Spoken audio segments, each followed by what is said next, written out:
12 जून 2025 दिन गुरुवार। समय दोपहर लगभग 1:38। भारत के इतिहास में हमेशा के लिए दर्ज हो गया। भारत का एक भयानक विमान हादसा और बोइंग 787 ड्रीमलाइनर का पहला जानलेवा क्रैश। आज हम जानेंगे क्या हुआ था उस दिन, क्यों गिरा दुनिया का भरोसेमंद माना जाने वाला विमान, और क्या इस हादसे को रोका जा सकता था। एयर इंडिया की एक अंतर्राष्ट्रीय फ्लाइट AI 171 एक बोइंग 787-8 ड्रीमलाइनर भारत के अहमदाबाद में सरदार वल्लभ भाई पटेल अंतर्राष्ट्रीय हवाई अड्डे से यूनाइटेड किंगडम के लंदन गैटविक हवाई अड्डे के लिए रवाना हुई। विमान में 230 यात्री एवं 12 क्रू मेंबर समेत कुल 242 लोग सवार थे। यात्रियों में 169 भारतीय, 53 ब्रिटिश, 7 पुर्तगाली और 1 कनाडा के नागरिक शामिल थे। गुजरात के पूर्व मुख्यमंत्री विजय रूपाणी भी इस उड़ान में सवार थे। इस उड़ान का संचालन कैप्टन सुमीत सभरवाल, उम्र लगभग 55 वर्ष, अनुभव लगभग 8,200 उड़ान घंटे, और फर्स्ट ऑफिसर क्लाइव कुंदर, उम्र लगभग 32 से 34 वर्ष, अनुभव 1,100 उड़ान घंटे द्वारा किया जा रहा था।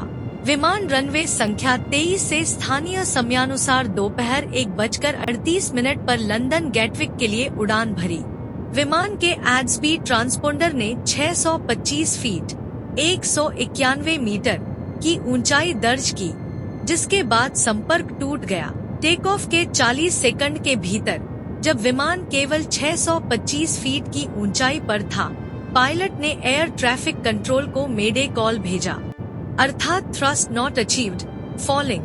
विमान को उड़ाने के लिए जरूरी इंजन पावर नहीं मिल पा रहा है, विमान नीचे जा रहा है, हमें आपातकालीन मदद चाहिए।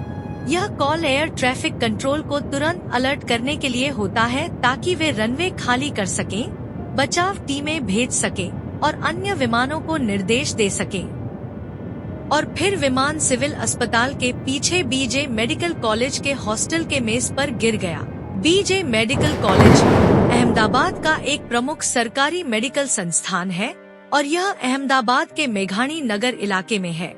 इस समय मेस में लंच चल रहा था और हॉस्टल के लगभग सभी MBBS स्टूडेंट्स और डॉक्टर्स मौजूद थे।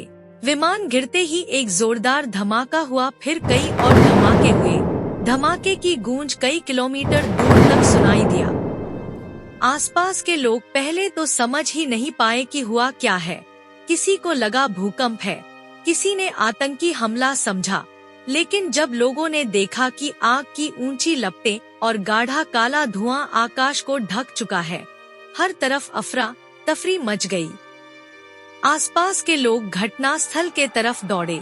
चारों तरफ केवल चीखें थीं, मदद के लिए पुकारती आवाजें थीं, और हर तरफ फैला था धुआं और आग की लपटें। धुएं की मोटी परत इतनी घनी थी कि चारों तरफ अंधेरा छाने लगा।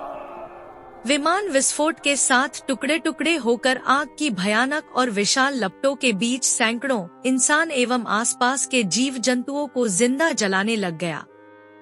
जहां विमान गिरा वहां के घर, दुकानें, वाहन और लोग, सब कुछ जलने लगे। आसमान को छूती हुई काले रंग का भयावह धुआं दिखने लगा। धुआं इतना विशाल था कि आसपास के दूसरे इलाके से भी स्पष्ट दिख रहा था। विमान में मौजूद लगभग 1,25,000 लीटर ईंधन एक साथ जल रहा था। इस ईंधन को जेट 1 के नाम से जाना जाता है, जिसका उपयोग अंतर्राष्ट्रीय और अधिकांश व्यावसायिक उड़ानों में किया जाता है। यह ईंधन यदि लगभग 5,000 लीटर हो, तो भी 15 से 20 मिनट तक लगातार तेज अग्नि उत्पन्न कर सकती है। मानव शरीर अगर इसके संपर्क में आता है तो 1 से 2 सेकंड में त्वचा की पहली परत जल सकती है। 5 सेकंड में सेकंड डिग्री बर्न अर्थात मांस तक जल सकता है। 10 से 15 सेकंड में थर्ड डिग्री बर्न अर्थात हड्डी तक असर हो सकता है, और 30 सेकंड से ज्यादा समय तक अगर शरीर आग में रहे तो मृत्यु निश्चित मानी जाती है। दुर्घटना के तुरंत बाद अग्निशमन टीमें मौके पर भेजी गई। इसके अलावा CISF, CRPF, NDRF की टीमें भी शामिल थी। दमकल की गाड़ियां, एम्बुलेंस, पुलिस और सभी राहत कर्मी 10 मिनट के भीतर पूरी तरह सक्रिय हो चुके थे। आग इतनी भयानक थी कि बचाव कर्मियों को शवों तक पहुंचने में काफी समय लग गए। फ्यूल के विस्फोट ने विमान के परखच्चे उड़ा दिए थे और पूरे इलाके को भट्ठी बना दिया था। भारी धुएं और तापमान ने बचाव कार्य को और भी मुश्किल बना दिया था। अस्पतालों में एक के बाद एक जले हुए शव, अधजले अंग और बेसुध जख्मी पहुंच रहे थे। वास्तव में हॉस्टल के छत पर बनी एक बड़ी पानी की टंकी से विमान टकराया, जिससे कि वह टंकी बुरी तरह टूट गया। विमान का पिछला हिस्सा उसी छत पर रुक गया और आगे का हिस्सा आगे बढ़ते हुए एक दूसरी बिल्डिंग से टकराया। इस दौरान कई विस्फोट हुए। इस घटना ने एक बार फिर यह दिखा दिया कि मानव कितना भी तकनीकी विकास क्यों ना कर ले, फिर भी सब कुछ उसके कंट्रोल में नहीं हो सकता है। और जब हादसा किसी व्यस्त शहर में होता है, तब सिर्फ विमान ही नहीं, जिंदगियां, घर, सपने, सब आग और धुएं में तब्दील हो जाते हैं। इस विमान हादसा में कम से कम 290 लोग जलकर मर गए, जिनमें विमान में सवार 242 में से 241 यात्री और बाकी जमीन पर मौजूद लोग एवं हॉस्टल के स्टूडेंट्स शामिल हैं। हादसे के बाद लगभग 265 शव अस्पताल पहुंचाए गए, जबकि 60 से अधिक घायल बताए जा रहे हैं। इस हादसे में एक यात्री जिंदा बचा, जिसका नाम रमेश विश्वास कुमार है। रमेश विश्वास कुमार सीट नंबर 11 पर बैठे थे। रमेश विश्वास कुमार गुजरात के पास स्थित केंद्र शासित प्रदेश दीव के रहने वाले हैं। जैसे ही प्लेन क्रैश हुआ, वैसे ही वह कूद गया था। रमेश कुमार विश्वास ने बताया, हादसे के बाद जोरदार धमाका हुआ, चारों तरफ आग की लपटें थी। ब्लैक बॉक्स, जिसे तकनीकी रूप से फ्लाइट डेटा रिकॉर्डर (FDR) और कॉकपिट वॉइस रिकॉर्डर (CVR) कहा जाता है, बहुत मजबूत और गर्मी सहिष्णु सामग्रियों से बनाया जाता है, ताकि वह विमान दुर्घटना के दौरान भी सुरक्षित रह सके।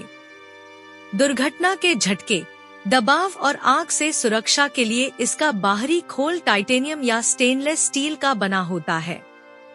अंदरूनी हिस्से को गर्मी से बचाने के लिए इंसुलेशन लेयर होता है, जो silica based thermal insulation, aerogel, ceramic fibre से बने होते हैं। टक्कर में टूटने से बचाने के लिए माउंटिंग शॉक एब्जॉर्बर्स होता है, जो सिलिकॉन या मेटालिक स्प्रिंग्स का बना होता है। डेटा संग्रह करने के लिए crash survivable memory unit, solid state electronics होता है। ये device 1100 degree Celsius 2012 degree Fahrenheit तापमान में 60 मिनट तक, 260 डिग्री सेल्सियस 500 डिग्री फ़ारेनहाइट में 10 घंटे तक और गहराई में 20,000 फीट पानी के नीचे 30 दिन तक सुरक्षित रह सकता है। लेकिन एयर इंडिया AI-171 का ब्लैक बॉक्स इतनी सुरक्षित होने के बावजूद भी दुर्घटना के बाद लगी बड़े पैमाने की आग और टक्कर की तीव्रता में बहुत अधिक क्षतिग्रस्त हो गया था। परंतु 1000 डिग्री सेल्सियस तापमान के बीच से एक भगवद गीता ग्रंथ सुरक्षित निकली। यह अपने आप में बहुत बड़ा चमत्कार है। यह घटना आध्यात्मिक और भावनात्मक रूप से बहुत लोगों को प्रभावित कर गई। कुछ लोगों ने इसे आस्था और आशा का प्रतीक माना कि विनाश के बीच एक हिंदू धार्मिक ग्रंथ का बच जाना एक बहुत बड़ा संदेश है। आकाश वत्स नाम के युवक ने विमान की कुछ तस्वीरें और उसके अंदर का एक वीडियो ट्विटर पर शेयर की है। इसके साथ युवक ने लिखा, मैं अहमदाबाद से उड़ान भरने से 2 घंटे पहले उसी विमान में था। मैं दिल्ली से अहमदाबाद आया था। मैंने उस जगह पर कुछ असामान्य चीजें देखी। एयर इंडिया को ट्वीट करने के लिए एक वीडियो बनाया। मैं और अधिक जानकारी देना चाहता हूँ। कृपया मुझसे संपर्क करें। वत्स अपने वीडियो में कहते हैं कि AC काम नहीं कर रहा है, हर किसी को देखिए। साथ ही वह विमान में बैठे लोगों को अपने वीडियो में दिखाते हैं, जिसमें कुछ लोग गर्मी के कारण मैगजीन से हवा करते नजर आते हैं। साथ ही वह अपनी सीट के आगे लगे टीवी स्क्रीन पर हाथ लगाते हैं और यह बताते हैं कि यह भी काम नहीं कर रहा है और केबिन क्रू को बुलाने के लिए भी स्विच को दबा करके बताते हैं कि यह भी काम नहीं कर रहा है। साथ ही कहते हैं कि लाइटें भी काम नहीं कर रही हैं। उन्होंने कहा कि यही कारण है कि एयर इंडिया को दुनिया की सबसे खराब एयरलाइंस माना जाता है। उन्होंने कहा कि एसी काम नहीं कर रहा है, जबकि दिल्ली में आज बहुत ही गर्मी है। 2 black box, cockpit voice recorder, CVR, flight data recorder, FDR, एक 13 जून को और दूसरा 16 जून को निकाला गया। लैब में आए ब्लैक बॉक्स की एक्सटर्नल डैमेज बहुत अधिक होने के कारण डाटा पिन या सर्किट बोर्ड तक पहुंचना मुश्किल हो गया। लैब को ऐसे केसों के लिए डिजाइन किया गया था जहां डैमेज मॉडरेट हो, लेकिन इस बार रिकॉर्डर की हालत अधिक खतरनाक स्तर पर थी। उसे खोलकर डी-शीड करना, डैमेज्ड मेमोरी चिप निकालना और डेटा रिकवरी के लिए उन्नत तकनीक जैसी बहुचिप एक्सेस, माइक्रो सोल्डरिंग और स्पेशलाइज्ड फॉरेंसिक टूल्स की आवश्यकता थी, जो लैब में उपलब्ध नहीं थी। यदि आवश्यक हुआ तो ब्लैक बॉक्स अमेरिका के NTSB को भेजा जा सकता है। ICAO नियमों के अनुसार प्रारंभिक रिपोर्ट 30 दिनों में और अंतिम रिपोर्ट 1 वर्ष के भीतर आनी है। प्रारंभिक विश्लेषण में पता चला है कि हादसे से पहले रैम एयर टरबाइन (RAT) सक्रिय हुआ, जो इंजन या हाइड्रोलिक विफलता का संकेत देती है। एयर इंडिया की मरम्मत इतिहास पर ध्यान देते हुए कंपनी ने स्पष्ट बताया कि प्लेन का इंजन नया था और किसी तकनीकी दोष का कोई रिकॉर्ड नहीं मिला है। पायलट के मेडे नो पावर कॉल से यह स्पष्ट हुआ कि विमान टेक ऑफ के 36 सेकंड के भीतर थ्रस्ट अचानक बंद हुआ था। मेडे कॉल के 9 सेकंड बाद इंजन से थ्रस्ट गायब हो गया। इसका मतलब था कि इंजन से अपेक्षित शक्ति थ्रस्ट नहीं मिल रही थी और विमान तेजी से नीचे गिर रहा था। फ्लैप्स टेक ऑफ के लिए सेट किए गए थे जिससे विमान को लिफ्ट मिले, लेकिन जब इंजन थ्रस्ट नहीं दे रहा था तो इसने ड्रैग को और बढ़ा दिया। टेक ऑफ के बाद लैंडिंग गियर पूरी तरह रिट्रैक्ट अर्थात अंदर नहीं हुआ था, जिससे अतिरिक्त ड्रैग पैदा हुआ और विमान की गति कम हुई। विमान में लगभग 1,25,000 लीटर जेट फ्यूल था, जो टक्कर के बाद भीषण विस्फोट का कारण बना। यह हादसा हमें याद दिलाता है कि तकनीक कितनी भी आधुनिक क्यों न हो, कुछ पल तय करते हैं कि जिंदगी बचेगी या नहीं। आप देख रहे हैं किंग विंड्रेशन चैनल। इस चैनल पर आपको मिलेंगे ज्ञानवर्धक, रोचक एवं जीवन उपयोगी वीडियो। कृपया लाइक, सब्सक्राइब एवं शेयर करें। धन्यवाद।